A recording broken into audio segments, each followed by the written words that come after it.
तो उसमें यह है कि एक तो कि इस कमेटी में हिंदुओं को रखने का प्रावधान है।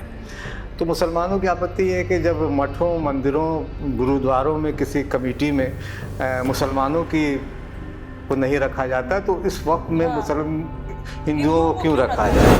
आप मेरी ज़मीन है, ज़मीन किसी सरकार की नहीं है, सरकार मुसलमानों ने दान दिया, वक्फ की संपत्ति है। उसको कैसे मुसलमानों के हक़ में ज़्यादा से ज़्यादा लाया जा सके, वो बिहार से सीख सकते हैं। केंद्र में आप उनके साथ नहीं जाते हैं बिहार के, तो बिहार के मुसलमानों से भी एक बहुत बड़ा सवाल है मेरा कि आप उन ताकत दीजिए नीतीश कुमार जी को। और तब चूँकि नीतीश कुमार जी का भी दर्द कई बार झलकता है कि हम इतना काम, उन्होंने बहुत काम किए, उन्होंने बहुत काम किए, चूँकि उस कानून के तहत कब्रिस्तानों की घेराबंदी 90 से 95% बिहार में कब्रिस्तानों की घेराबंदी नीतीश कुमार जी ने की। हो सकता है खामियां है वो, जैसे आपने भी जो सवाल पूछा कि हिंदू मठों, मंदिरों, गुरुद्वारों में मुसलमान क्यों नहीं है, तो ये खामी तो है ना कि, तो इन खामियों पर चर्चा होनी चाहिए। मैं ये कह रहा कि गंभीरता से चलना चाहिए, कि गंभीरता से इन सवालों को एड्रेस करना चाहिए केंद्र सरकार को, क्योंकि सरकार सिर्फ किसी एक समुदाय की नहीं, पूरे देश की सरकार है। तो बिल पूरा जो है देखने के बाद हम तमाम लोगों ने को ये लगता है कि ये गलत चीज़ है, इसको दूर होना चाहिए, ये दूर हो जाए। जैसे एक रजिस्ट्रेशन का मामला भी है उसमें कि 6 महीने के अंदर ही, पुराने दौर की बात कर रहे हैं, वो सब मौखिक हुआ करता था। पैनोरमा ग्रुप, जो सोचता है वो करता है। नमस्कार, भारत लाइव देख रहे हैं आप। देखिए, हॉट टॉक एक बार आप सबके सामने लेकर आ गए। हमारे साथ आरएलएम के राष्ट्रीय प्रवक्ता फजल इमाम सर है। सर से बात करेंगे। देखिए, वक्फ बोर्ड जब आया था तो वक्फ बोर्ड पर विपक्ष तो हमलावर था ही, और इसके साथ साथ सत्ता में बैठे लोग भी इस पर हमलावर थे। देखिए, चिराग पासवान को अगर हटा दे तो कई बीजेपी के घटक दल इसको लेकर आवाज उठा रहे थे। ये बोल रहे थे कि ठीक है ये आया है, लेकिन कहीं ना कहीं वो भी इसके विरोध में थे। विपक्ष तो ये बोल ही रही थी कि अयोध्या का जो मोर्चा है उस पर कभी हमने कोई कानून लाया क्या, जो हमारे वक्फ बोर्ड पर ये कानून क्यों लाया जा रहा है? मॉनसून सत्र के दौरान आया था। हालांकि देखिए, फिर नरेंद्र मोदी को इसके लिए बैकफुट करना पड़ा, जेपीसी को यह मामला सौंप दिया गया। लेकिन अब बहुत सारे सवाल अभी भी लोगों के मन में है कि वक्फ बोर्ड पर क्या बीजेपी अपने घटक दलों से बात नहीं की थी? क्या मुद्दा है? तमाम मुद्दों पर चर्चा करेंगे सर से। सर, पहले तो बहुत बहुत स्वागत है। धन्यवाद। तो सर, वक्फ बोर्ड का कानून आ गया, आप आरएलएम से हैं, बीजेपी के घटक दल, बीजेपी अपने घटक दल से डिस्कस नहीं की थी क्या इस चीज को लेकर, क्योंकि आने के बाद इतना विरोध? नहीं, देखिए, वक्फ अमेंडमेंट का जो बिल अभी आया है, मुझे लगता है कि कैबिनेट ने इसको पास किया था, और हम लोग चूँकि सरकार में शामिल नहीं है, राष्ट्रीय लोक मोर्चा, तो इसलिए हम लोगों से तो डिस्कशन नहीं, पता नहीं अब जदयू और दूसरे घटक दलों से बातचीत हुई या नहीं। हम लोगों से, चूँकि हम लोग सरकार में शामिल नहीं हैं, तो जाहिर है कि जो सरकार में शामिल दल हैं उनसे ज़रूर बात हुई होगी, चूँकि कैबिनेट ने पास किया है इस बिल को, तो ये ज़रूर बात हुई होगी। लेकिन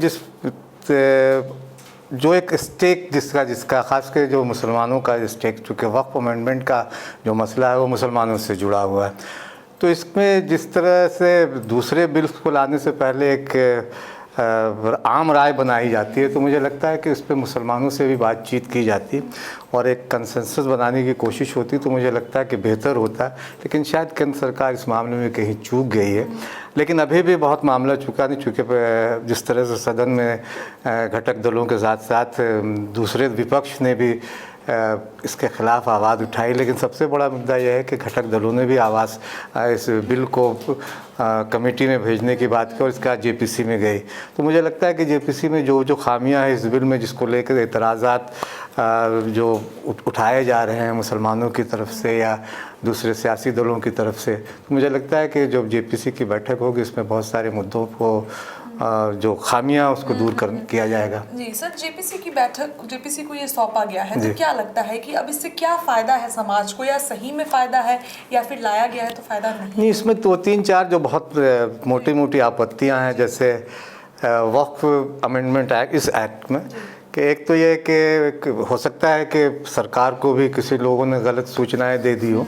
एक तो ये है कि एक इस कमेटी, जो वक्फ कमेटी जो बनाई जाएगी वक्फ बोर्ड का, मुसलमानों का मसला है, ये ज़मीन जितनी भी है सारी वो मुसलमानों ने भी दी है और बहुत सारे हिंदुओं ने भी मंदिर या मस्जिदों को दान दिया है, ज़मीन या कब्रिस्तानों के लिए दान दिया, जिस तरह से मठों मंदिरों में मुसलमानों के भी दान। तो उसमें यह है कि एक तो कि इस कमेटी में हिंदुओं को रखने का प्रावधान है।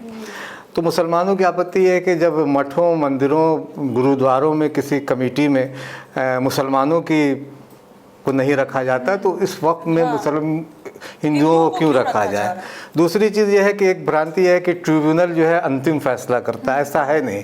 ट्रिब्यूनल का फैसला अंतिम फैसला नहीं होता। ट्रिब्यूनल में भी डिस्ट्रिक्ट जज होते हैं, डिस्ट्रिक्ट जज होते हैं, और वक्फ की संपत्ति की जानकारी रखने वाले 3 या 4 लोगों की पूरी ट्रिब्यूनल होता है, जिसमें कि वक्फ सही किया गया है ज़मीन या नहीं किया गया। अगर वक्फ सही नहीं किया गया है तो ट्रिब्यूनल इसके खिलाफ फैसला देता है, और फिर अगर लगता है कि उसके किसी के खिलाफ फैसला चला गया तो वो कोर्ट अदालत में जाता है। पटना में आप देखिए बहुत सारे मामला, खास के फ्रेजर रोड में जो पटना हाई कोर्ट ने फैसला दिया, ट्रिब्यूनल के फैसले को उसने जस का तस रखा है। तो ट्रिब्यूनल के पास ये अधिकार पूरी तरह नहीं, ये बात कहनी गलत। तीसरी चीज़ ये है कि कहा गया है कि मुसलमान जो है सिर्फ 5 साल, जो मुसलमान के 5 साल से है वो, भाई 5 साल का क्या मतलब। हम अब आज दाढ़ी नहीं रख रहे हैं, जैसे मुझे अपनी संपत्ति को वक्फ करना है और मैं दाढ़ी नहीं रख रहा हूँ, मैं नमाज नहीं पढ़ रहा, लेकिन मैं वक्फ करना चाहता हूँ, तो एक उसका किस तरह से आप इसको किस तरह से परिभाषित कीजिएगा, या फिर डीएम को ही सारा अधिकार देने। इन 3 कुछ ऐसे मुद्दे हैं जिस मुद्दे पे गंभीरता से केंद्र सरकार को भी सोचना चाहिए, और सारे जो स्टेक हैं उनसे बात करके, और जो खामियां उसको दूर करना चाहिए। ज़रूर उसमें कुछ अच्छाई भी होगी, लेकिन जो एतराज़ात हैं मुसलमानों को इन 4-5 चीज़ों में बहुत ज़्यादा एतराज़ है, इस पर आपत्तियाँ, और इन आपत्तियों को उसने कंसर्न भी है। करीब 4 करोड़ से ज़्यादा लोगों ने जेपीसी को जो मेल भी किया है, तो मुझे लगता है कि इस पर कुछ बातचीत होगी आगे। अच्छा सर, आप बोल रहे हैं आपत्ति है, लेकिन बीजेपी के मीडिया प्रभारी दानिश इकबाल जी, जब हमने उनको बुलाया था स्पेशली वक्फ बोर्ड की बात करने के लिए, उन्होंने ऐसा कहा कि जो लोग इससे वंचित रह जाते हैं और कुछ पावरफुल लोग जो इस कानून का यूज कर पाते हैं, तो जो लोग वंचित रहते हैं उनको नहीं मिल पाएगा, लेकिन अब वक्फ बोर्ड का कानून आ जाएगा तो जो लोग वंचित रहते हैं वो भी यूज कर पाएंगे। तो आपके हिसाब से क्या ये सही है? नहीं, ऐसा नहीं है। देखिए, वंचित कोई रह नहीं जाता है। जैसे एक चीज़ और भी है कि महिलाओं को रखने का प्रावधान भी, महिलाओं को रखने का प्रावधान है। देखिए, वक्फ बोर्ड जो भी होती है, ये कि समाज से जुड़े हुए लोग नहीं, ज़्यादातर पॉलिटिकल लोग होते हैं। तो पॉलिटिकल पार्टी अगर चाहेगी कि महिलाओं को रखना, तो महिलाओं को रखा जा सकता है, इसमें कोई वंचित नहीं है। जैसे उसमें आया कि शिया समुदाय को रखा है, बिहार में शिया वक्फ बोर्ड भी है और सुन्नी वक्फ बोर्ड भी है। तो जहाँ शिया समुदाय है वहाँ इस तरह के प्रावधान है। उत्तर प्रदेश में जाइए, वहाँ शिया वक्फ बोर्ड भी है, सुन्नी वक्फ बोर्ड भी है। तो इस तरह के प्रावधान पहले से हैं। मुझे लगता है कि भारतीय जनता पार्टी या केंद्र सरकार को वक्फ संपत्तियों की बातचीत हो तो उसमें बिहार मॉडल को बहुत ज़्यादा इस्तेमाल करना चाहिए। नीतीश कुमार जी की अगुवाई में बिहार में वक्फ की संपत्तियों पे जिस तरह से काम हो रहा है, मुझे लगता है कि कहीं और काम नहीं हो रहा देश के किसी कोने में। अभी अंजुमन इस्लामिया हॉल जो बना है, उसी की तर्ज पे पटना सिटी में एक बड़ा इसी तरह का अंजुमन इस्लामिया हॉल की तर्ज पे बन रहा है। अल्पसंख्यकों के लिए स्कूल बन रहे हैं, अल्पसंख्यकों के लिए मदरसा के साथ साथ अल्पसंख्यकों के लिए स्कूल बन रहे हैं, अल्पसंख्यक बच्चों के लिए हॉस्टल्स बन रहे हैं, वक्फ की संपत्ति में बन रहे हैं। तो मुझे लगता है कि इस तरह के काम होना चाहिए, खामखा का विवाद न खड़ा करके, जो समाज में खलफशार पैदा न हो, समाज विचलित न हो, हर समाज को साथ लेके चलना चाहिए। इस पर बातचीत होनी चाहिए। भारतीय जनता पार्टी के जिन्होंने कहा, मुझे नहीं लगता है कि बहुत सारे लोग वंचित थे। हाँ, खामियाँ हैं, उन खामियों को दूर करना चाहिए, लेकिन इसके अमेंडमेंट लाके बहुत सारे अधिकार, जो आप मेरी ज़मीन है, ज़मीन किसी सरकार की नहीं है, सरकार मुसलमानों ने दान दिया, वक्फ की संपत्ति है, उसको कैसे मुसलमानों के हक़ में ज़्यादा से ज़्यादा लाया जा सके, वो बिहार से सीख सकते हैं। तो मुझे लगता है केंद्र सरकार को बिहार का मॉडल अपनाना चाहिए, और जहाँ जहाँ इस तरह की संपत्तियाँ हैं, उस संपत्तियों को अल्पसंख्यक मंत्रालय के ज़रिए अल्पसंख्यकों के बेहतर कामकाज के लिए या बेहतर रख रखाव के लिए उसका इस्तेमाल किया जाना चाहिए। तो मुझे लगता है कि बिहार मॉडल पूरे देश में अपनाना चाहिए वक्फ को लेकर। सर, विपक्ष की तरफ से सवाल हो रहा था कि सरकार जमीन हड़पना चाह रही है मुस्लिमों की। आपके हिसाब से क्या ऐसा सरकार करना चाह रही थी? ये देखिए, विपक्ष का तो कहना, विपक्ष के कहने का कोई बहुत ज़्यादा इस पर ये नहीं, सरकार का इस तरह की मंशा नहीं, मुझे नहीं लगता कि इस तरह के कोई मंशा होगी। अब चूँकि पूरा बिल अभी जब आएगा अब जेपीसी के बाद, लेकिन अब ये है कि मुसलमानों की निगाहें जो हैं, मुसलमानों के जो एतराज़ात हैं, मुसलमानों की जो आपत्तियां हैं, सरकार में आपने जैसे पूछा कि एनडीए के घटक दलों से बात नहीं की, हाँ।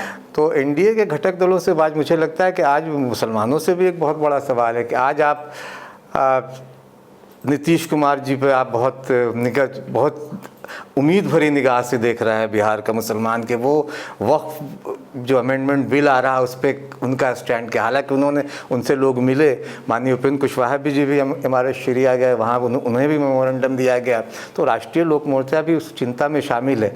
लेकिन मुसलमानों से एक बड़ा सवाल यह है कि आप वैचारिक तौर पर तो ठीक है कि भारतीय जनता पार्टी से आपके विरोध हो सकते हैं, लेकिन आप पूरी की पूरी एनडीए से लड़ते हैं। आपको जब ज़रूरत होती है नीतीश कुमार जी को, कि आज नीतीश कुमार की तरफ पूरा मुसलमान की निगाह है कि आप इस वक्त बिल पे उनका क्या एक्शन होता है। उन्होंने हालांकि जो बहुत सारे उलमा गए थे, दूसरे संगठन गए थे, मुस्लिम संगठन, उनको भरोसा दिलाया है कि वक्फ बिल पे उनका स्टैंड जो है वो बहुत साफ़ है, उनका नज़रिया बहुत साफ़ है कि मुझे क्या करना है। लेकिन जब चुनाव का वक्त आता है, वोट का वक्त आता है, तो आप पूरी ताकत नीतीश कुमार को क्यों नहीं देते हैं? आप उन्हें अपना नेता क्यों नहीं मानते हैं? कुछ सो कॉल्ड नेताओं के खिलाफ जो धर्मनिरपेक्षता के सो कॉल्ड चैंपियन कहलाते हैं, उनके पीछे भागते हैं कि उनको वोट दे देते। आपकी लड़ाई भारतीय जनता पार्टी से हो सकती है, एनडीए के दूसरे दलों से क्यों आप कर रहे हैं? आपकी लड़ाई, आप अपनी लड़ाई पूरी के पूरे एनडीए के साथ बना लेते हैं। आप नीतीश कुमार जी को ताकत नहीं देते, आप उपेंद्र कुशवाहा को ताकत नहीं देते, आप और दूसरे दलों को जो सेकुलर सोच के है, जो सामाजिक दृष्टि, सामाजिक नज़रियों को लेकर साथ चलते हैं, जो सामाजिक न्याय जिनकी राजनीति के केंद्र में, आप उनके साथ नहीं जाते हैं बिहार के। तो बिहार के मुसलमानों से भी एक बहुत बड़ा सवाल है मेरा कि आप उन ताकत दीजिए नीतीश कुमार जी को। और तब चूँकि नीतीश कुमार जी का भी दर्द कई बार झलकता है कि हम इतना काम, उन्होंने बहुत काम किए, उन्होंने बहुत काम किए, चूँकि उस कानून के तहत कब्रिस्तानों की घेराबंदी 90 से 95% बिहार में कब्रिस्तानों की घेराबंदी नीतीश कुमार जी ने की, जिसकी वजह से विवाद पनपता था।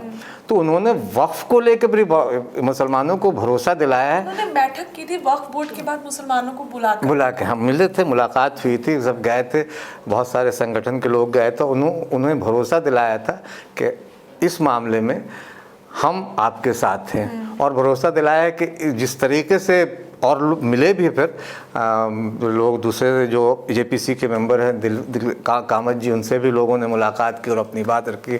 मुझे चूँकि जिस सेकुलर पार्टी के, मुझे एक घटना याद आ रही है कि 3 तलाक पे जब बहस चल रही थी, 3 तलाक पे भी, तब मौलाना असरारुल हक साहब कांग्रेस के सांसद हुआ करते थे, उनको कांग्रेस ने बोलने तक नहीं दिया। तो एक तरफ आप, ये सेकुलर पार्टियां हैं जो मुसलमानों के मुद्दों पे मुसलमानों को बोलने नहीं देती है, और आप नीतीश कुमार से आज उम्मीद रख रहे हैं, तो नीतीश कुमार जी और उनको तो ताकत दीजिए, आप पूरी ताकत दीजिए, ताकि वो आपके मुद्दों को सही प्लेटफॉर्म पर उठा सकें। उपेंद्र कुशवाहा जी हैं जो चिंतित, वो उनकी चिंता में भी बिहार के अल्पसंख्यकों की चिंता वो भी करते हैं, इसीलिए हमारे शरिया गए, वो बातचीत की, उनसे डिस्कशन किया कि वक्फ संशोधन बिल में कहाँ खामियां हैं, और उन्होंने अपनी चिंता जाहिर की और कहा कि मेरे घर की तरह ये मामला, और जहां भी मौका मिलेगा राष्ट्रीय लोक मोर्चा और उनकी आवाज़ को उठाएगा। सर, लोग ये बोल रहे हैं कि जब मुस्लिमों के कानून के साथ वक्फ बोर्ड में संशोधन किया जा रहा है, तो हिंदुओं पे क्यों नहीं, मंदिरों में क्यों नहीं? अयोध्या की भी जो एक मोर्चा है उसमें कोई भी मुस्लिम एडेड नहीं है, तो फिर वही मैंने कहा कि ये सवाल तो बहुत वाजिब सवाल है कि मठों में, मंदिरों में, गुरुद्वारों में कोई मुसलमान नहीं है, तो वक्फ बोर्ड में मुसलमानों को या हिंदुओं को रखने का क्या मतलब? और उसमें भी यह है कि कई जो क्लॉज दिया गया है कि एमपी होंगे, विधायक होंगे। अब मान लिया कि वक्फ बोर्ड में पटना कोई मुसलमान एमपी नहीं हुआ, तो जाहिर है कि हिंदू ही होंगे, तो उनकी तो वक्फ बोर्ड को जितना अच्छा मुसलमान समझ पाएंगे, या जैसे हिंदू मठों और मंदिरों की चीज़ों को जितने अच्छे हिंदू समझ सकेंगे, मैं नहीं समझ सकता हूँ।